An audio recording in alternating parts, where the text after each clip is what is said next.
Alhamdulillahirabbil alamin wassalatu wassalamu al-atamani al-akmalani ala al-mab'uthi rahmatan lil alamin nabiyina Muhammad wa ala alihi wa sahbihi ajma'in. Wa ba'd. Kaum muslimin muslimat jamaah salat tarawih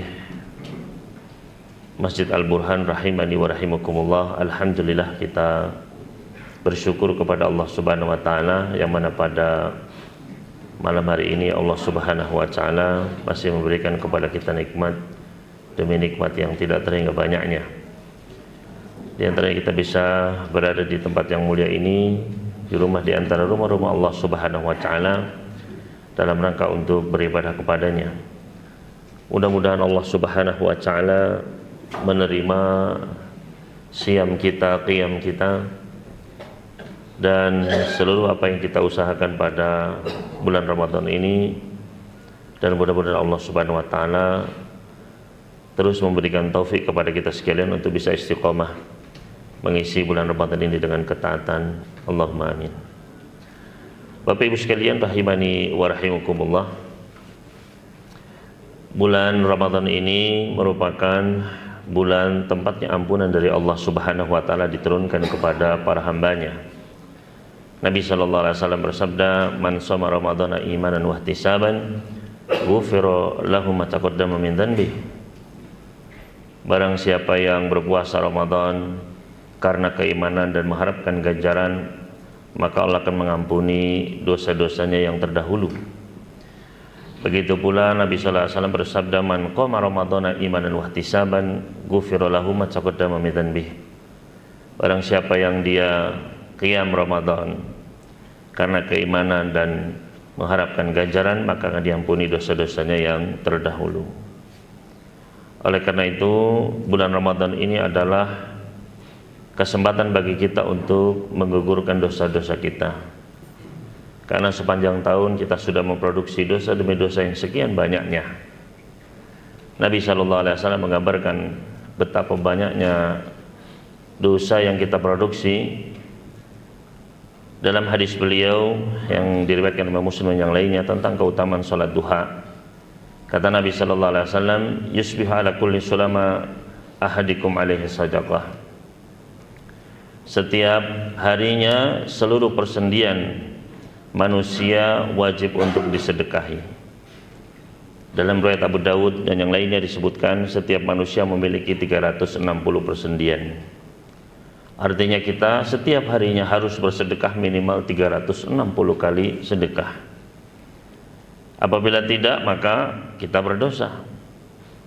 Ketika mendengar hal ini, para sahabat pun merasa berat. Mereka bertanya, "Ya Rasulullah, man yuciku ala dhalik?" Wahai Rasulullah, siapa yang sanggup untuk melakukannya? Kemudian Nabi sallallahu alaihi wasallam menjelaskan, kullu tasbihatin sadaqah, setiap tasbih itu dihitung sedekah.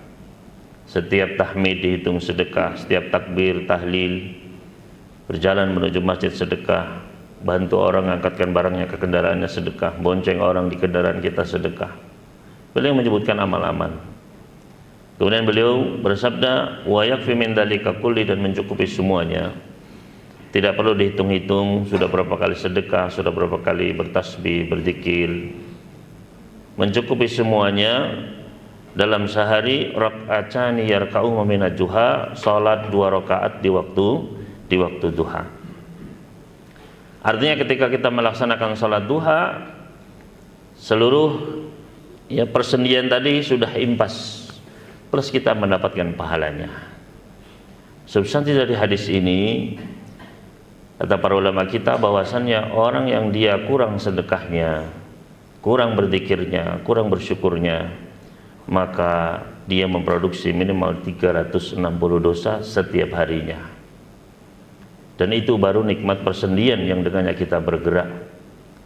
Belum nikmat-nikmat lainnya, nikmat mata, nikmat kedua tangan, nikmat kedua kaki, nikmat rambut di kepala kita.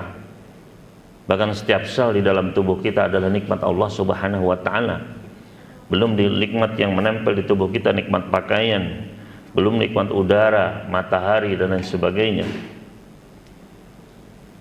Maka ketika seseorang dia kurang sedekahnya, kurang berzikirnya, dia menumpuk dosa setiap harinya. Dan jangan dianggap dosa ini dosa-dosa kecil-kecil ya seperti kerikil, tidak Bapak Ibu sekalian. Dosa-dosa tersebut bisa jadi sangat-sangat besar. Nabi SAW mengabarkan betapa besarnya dosa-dosa kita di dalam hadis yang sahih riwayat Bukhari dan yang lainnya tentang hadis memelihara anjing.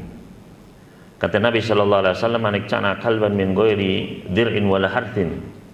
Barang siapa yang memelihara anjing bukan untuk menjaga ternaknya, ditaruh di kandang, bukan pula untuk menjaga tanamannya, ditaruh di ladang, bukan, dia taruh di rumah, maka kata Nabi sallallahu alaihi wasallam, dosanya yanqusu min ajri kulli yaumin qirat, dosanya itu sama dengan 1 qirat. Berapakah 1 qirat itu Bapak Ibu sekalian? Kata Nabi sallallahu alaihi wasallam, asgharuha mislu Uhud, minimal sebesar gunung Uhud.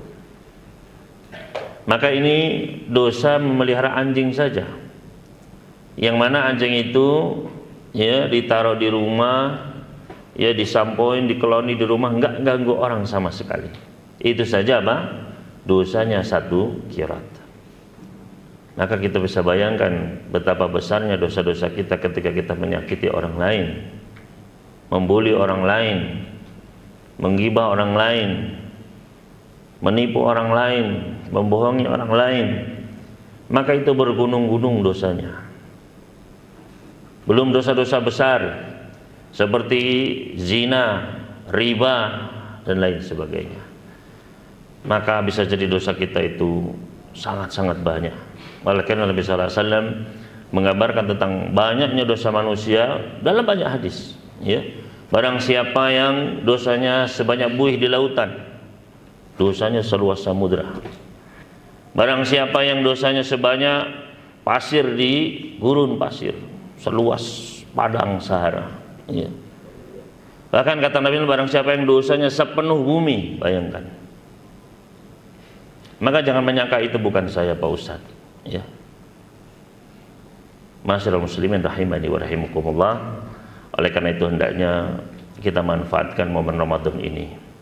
Memang tidak semua dosa otomatis bisa digugurkan dengan kita puasa, dengan kita sholat tarawih. Nabi SAW pernah bersabda, as-salawatul khams wal jumu'ah ilal jumu'ah wa ramadan ila ramadan mukaffiratun lima bainahunna. Salat yang 5 waktu, Jumat ke Jumat, Ramadan ke Ramadan, bisa menggugurkan dosa-dosa yang ada di antaranya. Jadi Ramadan ini dengan Ramadan tahun lalu, dosa-dosa di antaranya seret, ya, langsung dihapus begitu. Tapi tidak semua dosa, ada syaratnya. Nabi sallallahu alaihi wasallam melanjutkan, majtuni bacil kabair, selama dosa-dosa besar dijauhi. Berarti dosa besar, ya, semua maksiat, dosa-dosa yang masuk definisi kabair tidak bisa dengan kita tadi sholat hilang begitu saja. Dengan kita menahan diri dari subuh sampai maghrib puasa tidak bisa hilang begitu saja. Dengan kita sholat 5 waktu, Jumat ke Jumat. Memang di antara para ulama, di antara Imam Nawawi menyebutkan bisa, mengurangi bisa, ya. Tapi ibaratnya dosanya sebesar gunung dikurangi dengan sekop, ya, sedikit sekali. Maka kalau kita ingin menggugurkan dosa yang bergunung-gunung itu Bapak Ibu sekalian, maka dia butuh penghapus khusus, ya. Tidak cukup dengan sholat 5 waktu, dengan kita berpuasa tidak cukup. Apa penghapusnya? Penghapusnya tidak lain tidak bukan adalah dengan at-taubah, dengan kita bertaubat. Oleh karena itu, jadikanlah momen Ramadan ini sebagai, ya, kesempatan untuk kita bertaubat kepada Allah Subhanahu wa taala. Bagaimana cara bertaubat? Al-Imam An-Nawawi rahimahullah taala menjelaskan ada 3 step, 3 langkah untuk bertaubat. Step yang pertama kata beliau, an yukli anil maksiyah, harus meninggalkan maksiat tersebut, harus ditinggalkan. Nggak bisa dia tetap bergelut bekerja dalam kemaksiatan itu, ya. Kemudian dia menyangka dia bertaubat, tidak bisa. Tidak ada STMJ, sholat terus, maksiatnya juga nggak ada. Ya. Harus berhenti. Syarat yang kedua atau langkah yang kedua adalah an yandama 'alaiha, dia harus menyesalinya. Minta ampun, kalau perlu menangisinya. Kata Nabi sallallahu alaihi wasallam, "Ad-dandamu taubah." Penyesalan adalah bagian inti dari taubat. Karena ada orang-orang yang dia sudah pensiun, Pak, ya. Tapi tetap masih apa? Membangga-banggakan, dulu saya yang berbuat ini dan itu.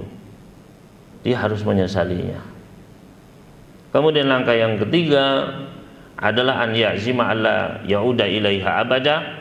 Dia harus bertekad untuk tidak mengulanginya kembali selama-lamanya. Harus punya tekad. Berjanji sama Allah Subhanahu wa ta'ala, gak akan mengulanginya lagi. Maka ini 3 syarat diterimanya taubat antara dia dengan Allah Subhanahu wa ta'ala. Apabila dosa tersebut ada kaitannya dengan hak manusia, hak orang lain, baik itu masalah harta, masalah darah, masalah kehormatan, maka dia harus mengembalikan hak-hak tersebut atau menghalalkannya, meminta maaf kepada orang-orang yang telah dia zalimi. Oleh karena tidak ada orang yang misalnya dia korupsi, sudah korupsi sekian triliun, kemudian dia sudah dipenjara, sudah membayar sekian miliar, kemudian saya tinggal bertobat, saya tinggal menikmati hasil korupsi saya, tidak bisa. Dia harus mengembalikan setiap sennya. Jika tidak, dia terancam kebangkrutan. Nanti di hari kiamat orang-orang akan menuntut dia,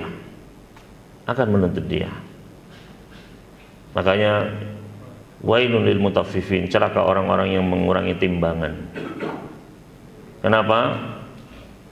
Ya, betapa beratnya orang yang dia bertahun-tahun berjualan, bertahun-tahun dia mencurangi orang. Ketika dia mau meninggal, dia pun menyesal. Bagaimana dia mengembalikan setiap gram yang telah dia membuat kerugian kepada entah berapa puluh ratus orang atau bahkan ribu orang sepanjang hidupnya. Maka yang ada adalah penyesalan. Maka Bapak Ibu sekalian rahimani wa rahimakumullah, jangan sampai kita menunda-nunda taubat, ya. Gak apa-apa sekarang bermaksiat, yang penting nanti belakangan bertaubat.